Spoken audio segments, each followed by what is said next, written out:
Fala, meus consagrados do nono ano! Estamos chegando aqui para mais uma videoaula daquelas do balacobaco, de arrebentar a boca do balão nessa sexta-feira, dia 20 de novembro. Eu e a minha companheira aqui, Jerônima. Vocês já conhecem minha coleção de corujas aqui da minha casa, né? Essa aqui é a Jerônima, acho que não tinha mostrado para vocês ainda.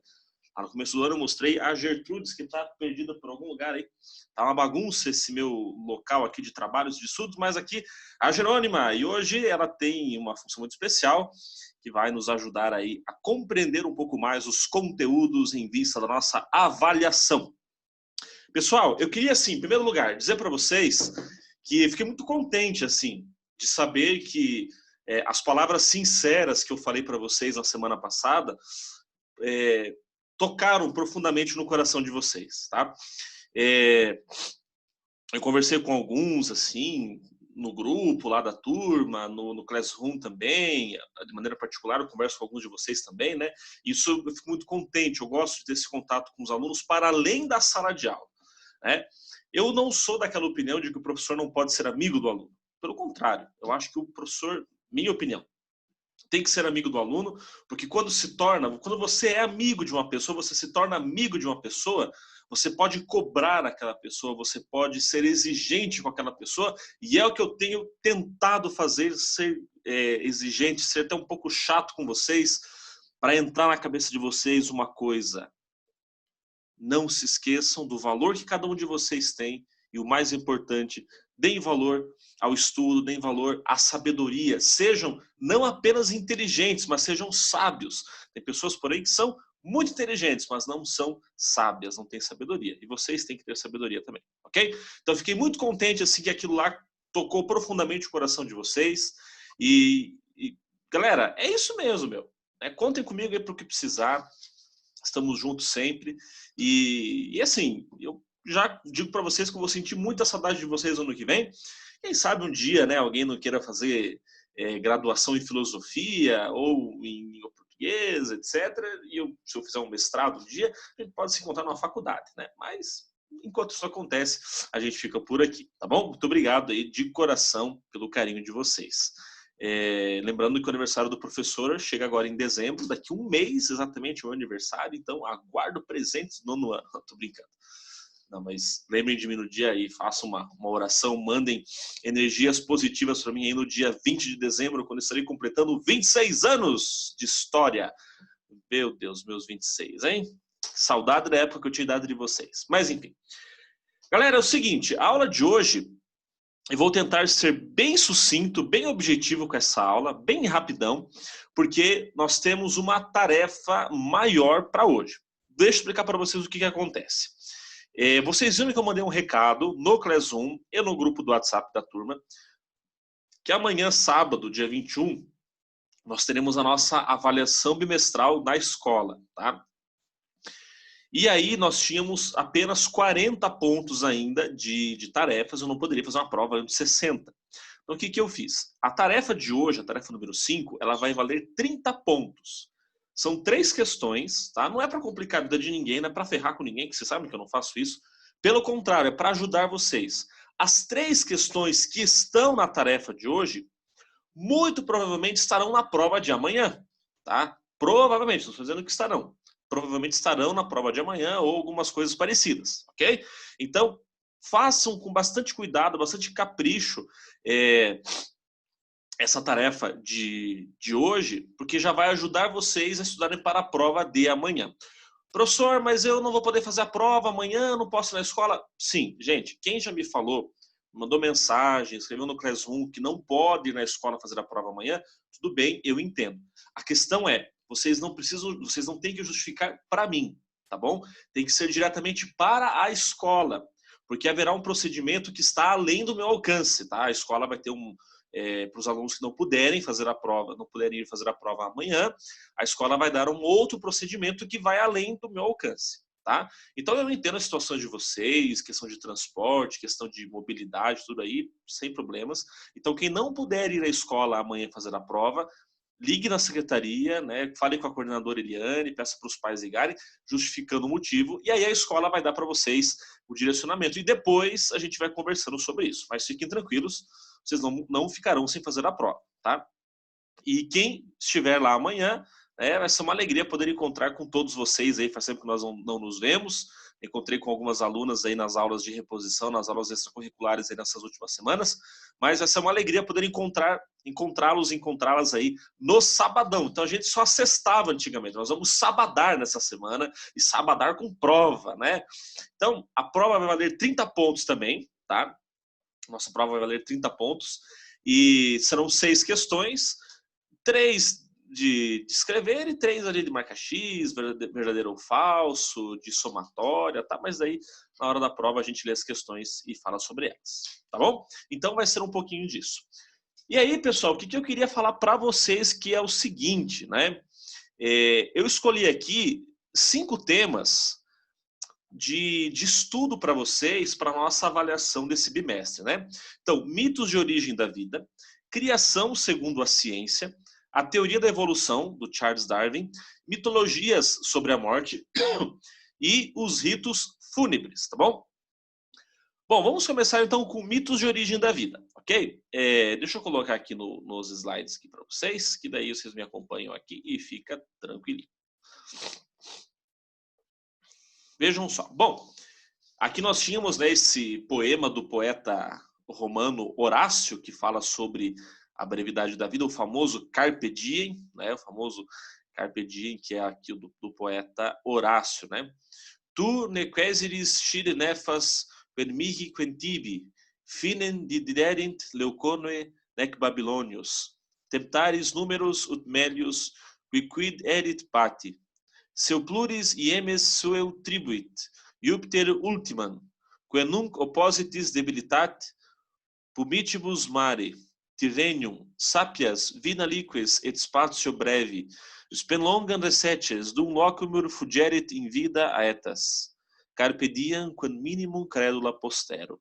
Ou seja, aproveita o dia, minimamente acreditando no dia que virá amanhã. Essa é a grande reflexão que eu quero deixar para vocês aí desse bimestre, tá? Da brevidade da nossa vida, mas não é porque ela é breve que nós não vamos nos esforçar também.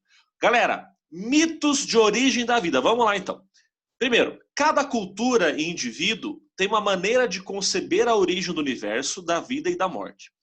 Alguns caminhos para buscar respostas a essas perguntas são por meio de mitos, explicações religiosas, filosóficas e científicas. Os mitos foram uma das primeiras formas de os seres humanos encontrarem respostas para seus questionamentos. Os chamados mitos de origem contam como, graças aos seres sobrenaturais, as pessoas e os elementos da natureza passaram a existir. Apesar de serem únicas para cada grupo, essas narrativas têm, de modo geral, uma estrutura semelhante para descrever a origem das coisas. Então, mitos de origem da vida são comuns a praticamente todas as religiões, tá? Todas elas nós vamos encontrar mitos de origem da vida. E para que eles servem? De maneira bem sucinta, se a questão for, explique o que são mitos de origem da vida. Bom, mitos de origem da vida são histórias e narrativas que explicam como que seres sobrenaturais, seres transcendentais, seres sagrados, divinos, eles contribuíram para a criação da natureza, a criação do universo, a criação do homem, da mulher. Em outras palavras, como que esses seres sobrenaturais, como que essa energia sobrenatural atuou para a criação do universo, para dar origem ao universo. Então, como o nome diz, mito de origem da vida é um mito que vai explicar a origem de toda a existência das coisas no universo, tá bom? É basicamente isso. Agora, criação segundo a ciência. Bom, vocês sabem que as religiões foram, ao longo do tempo, debatendo suas concepções, né, debatendo suas ideias, suas narrativas de criação, seus mitos, seus símbolos. Quando a gente fala sobre mitos, pessoal, não quer dizer que é uma coisa inventada e fantasiosa, tá? O mito é sempre uma narrativa que explica uma realidade difícil de ser explicada na época. E por isso que se usava mitologia, tá? Agora, a partir do século XIX, na metade do século XIX, a partir ali de 1850, mais ou menos, né? a ciência começa a avançar, vai avançando, e o Charles Darwin, que é esse grande naturalista britânico, em 1858, ele escreve o livro A Origem das Espécies, que é um livro que ele é polêmico, porque ele vai confrontar algumas ideias religiosas, tá? Mas o que acontece? Nessa obra, o Darwin apresenta a teoria da evolução para explicar a origem da vida. Tá? Então, para o Darwin, a origem da vida é explicada por uma coisa chamada evolução. Então, o que é essa evolução? Então, resumindo, né? Algumas espécies têm ancestrais comuns, cujas mudanças ocorrem com o tempo e dão origem a novas espécies, que buscam se adaptar ao ambiente em que vivem. Nessa luta pela vida, apenas as espécies mais adaptadas sobreviveriam. De acordo com o conceito darwinista da seleção natural, os seres vivos atuais são descendentes evoluídos de espécies que foram extintas. Então, as adaptações dos humanos ao ambiente que vivem é que vão determinar também a sua própria sobrevivência. E ao longo da história da humanidade, os traços físicos, corporais vão sendo também modificados. Bom, resumindo tudo isso, então, de acordo com o Darwin, acontece uma seleção natural, onde seres, humanos ou não, que não têm uma condição, talvez corporal, física, adequada para a sobrevivência, a própria seleção natural acaba eliminando essa criatura. Isso vai, né, combater de frente com as ideias religiosas que afirmam a dignidade de cada pessoa, o valor humano, né, de cada indivíduo de maneira separada, e onde seria impossível uma ideia como essa, ok? Aqui está o Darwin, esse senhor simpático aí, não é? O Charles Darwin, né? Então, mitos de origem da vida, a criação segundo a ciência, a teoria do Darwin, né, a teoria da evolução, e agora mitologias sobre a morte. Então, assim como existem mitologias para explicar a origem da vida, existem mitologias que explicam a origem da morte. Então, civilizações como a greco-romana, a egípcia, a mesopotâmica e a africana e os povos indígenas são grandes tradições que explicam também a origem da morte. Porque tanto a origem da vida quanto a morte em si são questões bem complicadas de serem explicadas dentro de um contexto religioso. Tá? Por isso que a mitologia vem nos ajudar como um suporte para isso. Ok? Então, cada uma à sua maneira explica a origem do mundo e explica também a origem da morte. Explicam também a origem da morte. Agora vamos ver aqui. Vamos entender a mitologia romana. Porque assim, pessoal, antes de entrarmos nas mitologias, né? O ser humano sempre morreu, tá? Ainda bem. Imagine se todo mundo que viveu tivesse vivo até hoje. O mundo já estaria, pelo amor de Deus. Como explicar, né, esse acontecimento natural chamado de morte? Natural porque faz parte do ciclo da vida, porém difícil de ser aceitado, difícil de ser superado, né? Tem as questões do luto, tudo isso que é um outro aspecto. Mas cada tradição foi desenvolvendo uma explicação e até mesmo divinizando a própria morte, criando deuses, personificando a morte, para que ela fosse mais próxima das pessoas e não causasse espanto, tá? Para que a morte não causasse espanto para as pessoas. Bom, na mitologia romana, existia uma personificação da morte chamada de mors ou letum, que aí dá origem à palavra morte e letal. Tá? Era isso na mitologia romana. Na mitologia grega era bem mais profundo, tá? Porque a mitologia grega chamava a morte de Thanato, então o Thanatos. E tinha um irmão gêmeo, o Hipno, que era a personificação do sono. Então, os gregos tinham uma proximidade muito grande com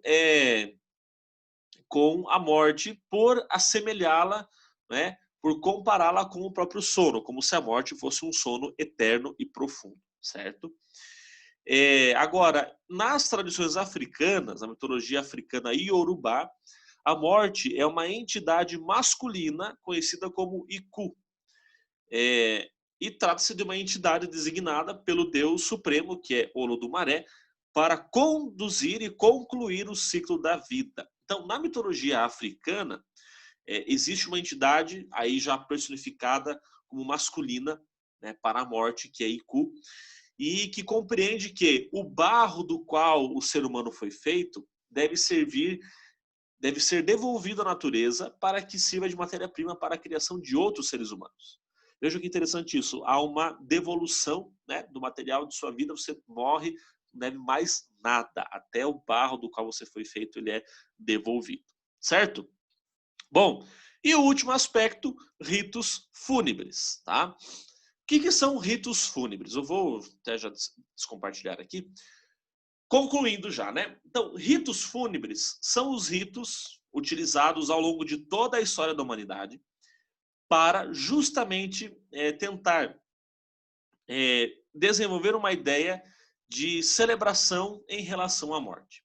Então, em algumas culturas, como a cultura africana, por exemplo, é uma celebração festiva com música, dança, festas, comidas. Numa celebração judaica, não que a africana não seja séria, mas no contexto judaico, é muito mais, não é tão assim festivo, mas é mais tétrico, ou seja, triste, num contexto mais de angústia, né, onde existem cânticos, orações, celebrações próximas ao túmulo e sempre o respeito pelos mortos. Então, os ritos fúnebres estão presentes em todas as religiões, ritos fúnebres ou mortuários, que ajudam na própria vivência da morte de um ente querido e na superação deste fato que é a morte, ok? Bom, me acompanhe aqui no Classroom agora, por favor. Vamos ver aqui a tarefa 5, então. Então, lembrando, pessoal, tarefa 5 são 3 questões, tá? Que vocês vão responder, que já vai ajudá-los aí no estudo para a nossa avaliação de amanhã, tá? Não quero ninguém dizendo assim, professor, você não falou os conteúdos da prova, eu já tinha falado alguns dias aí, bem antes do sábado, né? Número 1. De acordo com os conteúdos estudados esse bimestre, responda: o que são os mitos de origem da vida? Número 2. Explique, de acordo com o conteúdo estudado, o que é a teoria da evolução desenvolvida por Charles Darwin. E número 3. Defina o que são ritos fúnebres e comente sobre alguma das tradições que estudamos em nossas aulas, ok? Então, terminando essa aula agora, corram para o Classroom, já façam isso, pelo amor de Deus, não deixe para a última hora, porque tem gente que não fez nenhuma tarefa até agora. Vou repetir essa frase bem pausadamente. Estamos no dia 20 de novembro. Tem gente que não fez nenhuma tarefa até agora. Está com 0 de média. É um absurdo uma coisa dessa. Gente, todas as tarefas, da número 1 até a número 5 agora, estão abertas no Classroom. Corram fazer. Porque assim que vocês fizerem a prova amanhã, e os demais, quando quem não puder ir amanhã fizer a sua avaliação, eu já quero fechar a nota de vocês, tá? E, claro, na turma de vocês não tem ninguém perigando muito assim com nota, mas não quero também ninguém com nota 42, 48, 52, 69, né? Quero gente com nota boa, porque vocês têm capacidade. Todo mundo nessa turma tem capacidade de tirar 100 em todas as matérias. Estão ouvindo o que eu estou dizendo? Em todas as matérias vocês conseguem tirar nota 100. Vocês são inteligentes, vocês têm capacidade, vocês têm noção na cabeça de vocês, tá? O que tem um pouquinho, às vezes, é preguiça. Desculpem a sinceridade hoje aqui, mas, às vezes, um pouco de preguiça, tá? Então, eu sei que às vezes a gente desanima, falei semana passada para vocês, não desanimem e não deixe a preguiça contaminar vocês. Então, quem está com tarefa atrasada, procure fazer todas elas. Vai ter desconto na nota? Vai ter. Tá? Mas dessa última, da tarefa 5, não terá desconto quem entregar atrasado. Tá? Vai valer 30 pontos, 10 pontos cada questão aí para vocês responderem. Beleza? Então, não se esqueçam disso. Vocês têm plena capacidade de terem excelentes resultados em todas as disciplinas. Todos vocês. Todo mundo aqui come bem, todo mundo aqui come, dorme, vai no banheiro, estuda, né? Todo mundo tem capacidade. ter dificuldades é normal, ter um pouco assim, não conseguir compreender conteúdos é normal, e para isso que nós, professores, estamos aqui, para ajudá-los nessas dificuldades. Agora, se alguém tem dificuldade e não procura resolver suas dificuldades, aí sinto muito, aí ninguém resolve, tá bom? Então, galera, é isso por hoje, tá? Terminando aqui, vão lá para o Classroom, já faço esse último exercício aí, e amanhã, quem estiver na escola para a nossa avaliação, nos encontramos lá, ok? Uma excelente sexta-feira a todos, amanhã, sábado, a gente se vê, e até lá, valeu, um grande abraço, fiquem com Deus.